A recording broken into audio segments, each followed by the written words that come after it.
미니 홈피는 시호월드. 박근혜 전 대통령이 한나라당 대표 시절이었던 2004년 박근혜 전 대통령의 당시 미니 홈피를 최순실 씨의 조카인 장시호 씨가 운영했다고 합니다. 싸이월드가 아니라 시호월드라는 건데 그 당시 얘기 한번 토크로 나눠보도록 하겠습니다. 네, 저희의 단독 보도인데요. 때는 2004년으로 올라가죠. 당시 한나라당 후보였던 박근혜 대표, 젊은이들의 표심을 사로잡아라 라는 이런 이야기를 최순실 씨가 본인의 조카에게 했고, 그래서 장시호 씨가 바로 박근혜의 미니 홈피를 전면적으로 관리했다 이런 내용인데요. 당시 저희도 기억이 납니다. A학점을 받을 만큼 정말 젊은 표심에 호소하고 정말로 재미있게 박근혜 홈피를 꾸몄다 이런 얘기들 기사에 종종 났던 기억 나거든요. 지금 당시에 박근혜 씨의 미니 홈피라 해서 이렇게 나와 있는데 보면은 아시다시피 이런 모든 어떤 것을 올리고 또 과거에 본인이 영예 시절에 활동했던 그런 예쁜 모습들을 속속 올리는 아시죠? 프로필도 있고 사진첩도 있고 게시판에 본인의 그날 소소한 일상들을 적는 그 모든 것들을 관리를 하는데 사실 이 관리하려면 본인의 주민등록번호도 있어야 그렇죠. 되고 본인의 모든 인적 사항을 가입을 할 때 다 필요로 하잖아요. 네. 그것까지도 그러니까 최 씨가가 다 관리했다 이렇게 보면 되는 거죠. 엄격히 말하면 장시호입니다. 지금으로 네. 치면 SNS, 전략, 미디어 특보 정도로 보면 될 것 같고. 전략 근데 미디어 듣고요. 결과론적으로 봤을 때는 그 당시에 2004년인데요. 상당히 유행했던 월드락 하는 그렇죠. 그 홈페이지인데. 말씀하셔도 돼요, 싸이월드인데 점수를 매겼습니다. 예? 박근혜 그 당시는 이제 한나라당 대표인데 예. 박근혜 대표는 A고요. A요. 고건 총리는 B고요. 어유. 이명박 시장, 당시 예. 시장인데 B고요. B요. 그 야당은 더 정동영 장관 같은 경우 C입니다. C요. 김부대 장관도 C고요. 네. 결과론적으로 잘 관리했다는 거예요. 그래요. 저 싸이월드는 네. 사진을 잘 올려야 돼요. 글만 쓰면 아무도 안 봅니다. 네. 사진을 적절하게 올려야 되고 네. 이건 조금 나이가 든 사람은 하긴 어렵고요. 젊은이 어떤 취향에 맞는 어떤 네. 홈페이지고 장쇼가 감각이 뛰어나는 게 아닌가. 저도 좀 본 적이 있는데 예. 사진이 적재적소에 들어갑니다. 그러니까 그거를 해줬기 때문에 아마 네. 결과론적으로 A를 받은 게 아닌가 생각이 네. 듭니다. 그럼 당시 이제 잠재적 대선 후보 아니겠습니까? 2004년이면 라이벌인 당시 이제 여당의 고건 총리 그리고 같은 한나라당의 이명박 시장보다 점수가 높았다는 거는 그분들 주위에서 이 SNS 도와주는 사람보다는 장시호 씨가 감각이 있었다는 거로밖에 안 보이는데. 그렇죠. 사실 그때 당시에 이렇게 인터넷 한다는 것 자체가 네. 그때 뭐 도토리 해가서 뭐 처음에 도토리요. 맞아요. 이 싸이월드라는 게 사실은 이제 어떤 아유. 개인 홈피가 처음으로 도입된 거 아니겠습니까? 그 뒤에는 지금은 뭐 페이스북이라든지 뭐 트위터라든지 이런 것들이 이제 외국 어떤 업체들이. 네. 근데 사실 우리나라 업체에서 처음으로 싸이월드가 만들어서 굉장히 선진적인 것이었죠. 맞아요. 그렇다 보니까 본인 개인의 어떤 이야기, 소소한 이야기들, 네. 그다음에 사진들 이런 것들을 이제 올릴 수 있는 당의 홈페이지는 있습니다만 이런 것들 개인적으로 할 수 있는 게 이제 싸이월드였는데 네. 이제 그때 당시 보면 2004년도라는 게 보면 이제 그 노무현 전 대통령 탄핵이 이제 기각되고 난 다음에 네. 그다음에 이제 박근혜 그 당시 대표가 상당히 당의 대표를 맡으면서 이제 천막 당사를 만들고 그렇죠. 굉장히 이제 어떤 야당의 어떤 리더로서 상당히 예. 부각하는 네. 그런 시점이었거든요. 그러니까 2007년 이제 그 대통령 경선을 향해서 가는 그런 시점이었는데 네. 사실 이게 홈피를 관리한다는 게 정말 자기의 개인 정보라든지 네. 또 개인의 어떤 그런 맞지 않으면 관리하기 굉장히 힘듭니다. 그렇죠. 자, 그런 것들을 당에 있는 어떤 자신의 보좌관들이나 이런 사람들이 아니라 네. 장시호가 했다는 것 자체는 보면 예. 결국 박근혜 전 대통령의 어떤 정치 행보, 네. 정치 활동 이런 것들이 실질적으로 모든 게 바로 최 씨 집안에서 기획하고 네. 했다는 거예요. 왜냐하면 네. 1998년도 예. 그때 달선거 보궐선거 나왔을 때도 보면 예. 그때 모든 선거와 선거 자금 이런 게 보면 다 최 씨 집안에 했지 않습니까? 그 그런 어머니 게 그렇죠. 임선희 임선희 씨가 했다는 건데 결국은 그런 흐름들이 이때까지도 계속 이어져 왔다 이렇게 네. 볼 수가 있죠. 아니 저도 기억이 나는 게 그 700만 돌파, 800만 돌파 이렇게 그 홈피를 방문한 방문자 수가 어느 정도 이렇게 높아질수록 정치적 이벤트를 그때도 벌렸어요. 뭐 어떤 사람들하고 어떤 바자회를 한다던가 또 자원봉사를 한다던가. 그러니까 사실상 정치적 어떤 일정도 이것을 통해서 챙겼다 이렇게도 볼 수 있는 거잖아요. 그렇습니다. 그 장시호 씨가 주도가 돼서 최 씨 일가가 저렇게 박근혜 당시 대표의 미니 홈페이지를 관리했다라는 사실이 정말 100% 들어맞는다면요. 이 다른 사람, 그러니까 외부 사람들에게는 나의 개인적인 모습들을 전혀 공개해주지 않겠다. 우리 식구들, 우리 울타리 안에 있는 사람들에게만 나의 사적인 모습을 보여줄 수 있고 또 실제로 장시호 씨가 박근혜 대통령의 개인적인 사진들을 올릴 수 있었던 것은 네. 그야말로 박근혜 전 대통령의 울타리 안에 들어와 있는 사람이었으니까 예. 가능했지. 울타리? 아무리 당 공조직이라 하더라도 그런 정보에는 접근할 수 없었기 때문에 예. 그야말로 울타리 정치, 일가 정치 이런 것들의 어떤 태동이었던 것 아닌가. 물론 예. 우리가 그 당시에는 잘 알 수 없었습니다만. 예. 뭐 이런 혹시 반론은 어떨까요? 되게 이제 정치인들이 싸이월드도 그렇고 뭐 페이스북도 그렇고 사실은 이 공보팀에서 해주는 경우들이 많잖아요. 그렇죠. 본인들이 이제 바쁘니까 스스로 안 하는 경우들이 많은데 그 일환으로 장시호가 나 박근혜 당시 대표를 대신해서 해줬다. 뭐 이렇게 선의해서 해석해 줄 수 있는 가능성이 물론 그렇죠. 있는 이제 건가요? 사실은 이제 그런 면도 할 수 있는데 문제는 박근혜 전 대통령의 정치 활동을 왜 최 씨 일가가 아. 사사건건 모든 것들을 관리해 왔는가? 대신해 준 게 문제가 아니라 그렇죠. 최씨 일가냐. 왜냐하면 이제 예. 그 특히 이제 뭐 어떤 보통 일반적 의원이나 이런 사람들 같은 경우는 네. 자신이 만든 연구소라든지 네. 또 그다음에 보좌진이나 이런 사람들이 이제 정치적으로 관리를 합니다. 예. 또 그 사람들이 실세가 되고 또 나중에 이제 청와대 들어가고 이런 식의 이제 과정을 했는데 사실은 이제 박근혜 전 대통령의 정치 역정을 보면 그런 측근들 단지 이제 문고리 3인방들 이외에는 사실은 대부분 보면 네. 최순실, 장시호라든지 그 집안이 했다는 것이죠. 예, 예. 그러다 보니까 이후 청와대 들어가서도 결국 모든 중요한 아. 문제는 결국 이들하고 논의하는 예. 이런 이제 구조가 되어버리는 거예요. 왜냐하면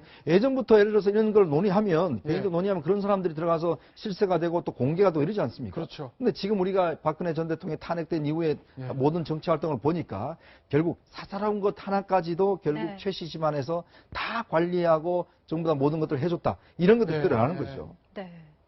하긴 뭐 지금 사진들이 보면요. 다 이제 방금 전에 낙엽 있는 이 사진도 그렇고요. 예전 사진 같습니다. 영예 시절 예, 사진이고요. 그죠. 바가지하고 잘 이거는 이렇게 한때. 보는 이 사진도 영예 시절 사진이고요. 이런 사진은 사실은 이게 만약에 전략 미디어 뭐 전략 특보라든지 있다면 예. 저런 사진은 대통령이라든지 후보가 적극 협조해서 받을 수 있는 사진이거든요. 안 주면 못 받지. 지금도 SNS 보면 저런 네. 사진 구하기 어렵습니다. 아. 다른 후보들 보면요. 네. 저렇게 했다라는 거는 뭐 이거는 뭐 요새 예, 아니고요. 사진인데. 예전 사진들은 아마 이게 최 씨 일가하고 특히 장시호하고 예. 같이 다 이런 거 사진들을 공유하고 있는 게 아니냐. 네. 예. 이게 아니라면 사진첩을 보다가 이거 빼가 쓰자. 예. 이렇게 스캔 떠가지고 하자. 이게 안 된다 그러면 네. 이건 사실은 대통령이 뭐 그렇게 컴퓨터 잘하지도 않을 뿐더러 아예 맡겨놓고 있는 상황이 아닌가. 예. 그리고 이건 뭐 너무 많이 나갈 관계일 수도 있는데 예. 이 사진도 싸이월드 사진이라고. 예, 경제공동체 얘기를 했었는데 정말로 진짜로 많이 붙어 있고 네. 특히 이제 뭐 사진첩이라든지 여러 가지를 같이 하고 있다면 그게 또 논거 중에 하나 될 가능성이 네. 있습니다. 네. 사실 미니홈피라는 게요. 굉장히 은밀한 공간이기도 하고 네, 그래서 그렇죠. 정말 가까운 친구나 또 애인이나 부부 사이에도 공유하지 않는 나만의 공간이다 해서 젊은 층들한테 특히 어필을 했었는데 이 미니홈피 자체를 다른 사람이 관리하게 했다? 이건 박근혜 전 대통령 입장에서는 본인의 모든 것을 다 이렇게 심리적으로나 모든 것을 다 내어 맡겼다. 이미지 관리 차원에서는 네. 이렇게 볼 수도 있을 것 같아요. 둘 중에 하나죠. 그만큼 중요성을 못 느꼈을 수도 있고요. 아, 못 느꼈을 예, 수도 있고. 또 하나는 뭐냐면 지금 제가 금방 말씀드렸는데 그만큼 믿고 맡기는 거예요. 내 집에 있는 사진첩 네가 아무거나 꺼내서 가지고 올릴 수 있으면 올리고 설명할 수 있으면 설명하고 이벤트 하려면 하라는 걸 모든 걸 맡겨둔 거거든요. 사실은 저는 조금 의심했지만 지금 보면 이제 아닌 거 알았는데 그때는 되게 이게 젊은하고 소통을 많이 하구나 이런 생각을 했습니다. 아, 예. 왜냐하면 다른 사람이 한다 하더라도 예. 지휘를 받고 할 거라고 생각을 예. 했었거든요. 지금 보면 지휘를 하지 않았을 가능성이 크다 생각이 아이고, 좀 듭니다. 박지훈 변호사 말 중에 참 안타까운 부분인데요. 지금은 아닌 줄 알았는데 네. 그때는 소통을 잘하는 줄 알았다. 이건 뭐 우리 국민 대부분 그렇게 느끼시지 아닐까 이런 생각이 들고요. 자, 박근혜 전 대통령이 삼성동 자택으로 간 지 일주일이 지났습니다. 그 일주일 동안 어떤 사람들의 삼성동 자택에 드나들었는지 저희가 한번 시간 오래 그 드나든 사람들을 쫙 뽑아봤는데요. 유영아 변호사. 세 차례. 야, 시간이 근데 18시간 40분을 머물렀습니다. 예. 웬만한 가족들도 이렇게 한 공간에 이렇게 머무르기 어려울 것 같은데 그 다음이 이제 윤전추 행정관 사실상의 이제 수행비서 역할을 하는 역할로 알려져 있죠. 네 차례 삼성동 자택을 방문해서 총 일주일 동안 9시간 10분 두 번째로 길게 머물렀고요. 정송주 미용사, 그러니까 올림머리를 하는 그 미용사로 알려져 있는데 6차례. 오늘 아침에도 아까 앞서 전해드렸듯이 가서 올림머리를 또 해주었다고 하죠. 6시간 머물렀다.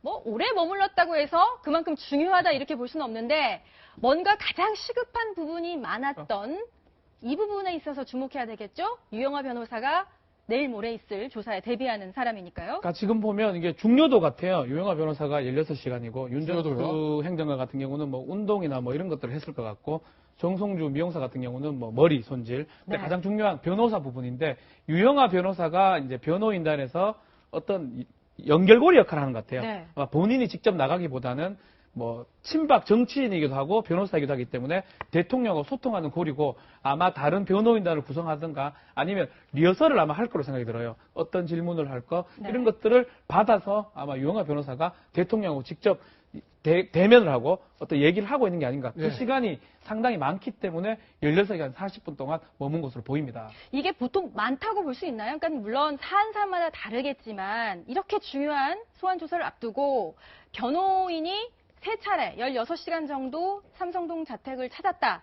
이거는 어느 정도? 저는 볼수 있을까요? 만약 다른 변호사들도 가는 거는 뭐 네. 몰래 갔을 가능성이 있는데 만약 유영하 변호사가 유일하게 통로라 생각이 들면 부족한 상황이 아닌가 더 해야 되는 생각이 들어요. 그래요. 왜냐하면 화요일 날 물어볼 거는 진짜 수백 개 수천 가지 질문이 있을 네. 거고 그거에 대해서 답변할 거 가지 답변도 다 준비해야 되기 때문에 네. 아마 제 생각에는 뭐 주말 동안 또 더 체크를 좀 해봐야 될 것 같고 특히 내일 같은 경우도 아마 또 가지 않을까 이렇게 추측이 됩니다. 근데 지금 변호인단 구성이 보면 네. 실제로 이제 제대로 예를 들어서 검사장급 이상이라 이런 분들이 제대로 이제 합류를 네. 잘 못했거든요. 예. 근데 이제 지금 상황 같으면 어떤 면에서 보면 좀 팀워크가 굉장히 중요합니다. 그러니까 예를 들어서 팀워크요? 원래 유영하 변호사 같은 경우는 이제 검사를 일찍 그만뒀어요. 그렇죠, 일찍. 그러다 보니까 이제 이런 어떤 상황에 대해서 이제 좀 미약할 수가 있고 예. 그리고 지금 어떤 조사 혐의가 13건이지 않습니까? 그러다 보면 세세한 것 부분까지 다 이제 팀워크 전문가들 예를 들어서 뭐 법조인도 물론 변호사도 예, 자기 예. 전문 분야가 다 있습니다. 네. 그러니까 그러면 그 부분마다 예를 들어서 논리라든지 답변 방식이라든지 이런 것들을 좀 해야 되는데 저렇게 이제 한 사람만 만나서 그 사람이 또 딴 변호사 전달한다는 네. 것 자체가 보면 이게 좀 팀워크에서 상당히 흐트러지게 있어요. 그럴 수 있죠. 지난번 헌법재판소 같은 경우도 뭐 다 각자 대리라고 그래서 자 중구난방으로 하다 보니까 결국은 이제 핵심을 못 찔렀지 않습니까? 그러니까 지금도 마찬가지로 법률적 대응을 유영하 변호사 혼자만 저렇게 이제 대통령을 만나고 한다는 것 자체가 보면 상당히 좀 팀워크 자체가 문제가 될 소지도 있다 저는 그렇게 보여집니다. 저도 그런 네. 점에서 그 박근혜 전 대통령의 이런 법적 대응에 좀 문제가 있지 않은가라는 문제가 있지 않은가. 생각이 좀 네. 드는데요.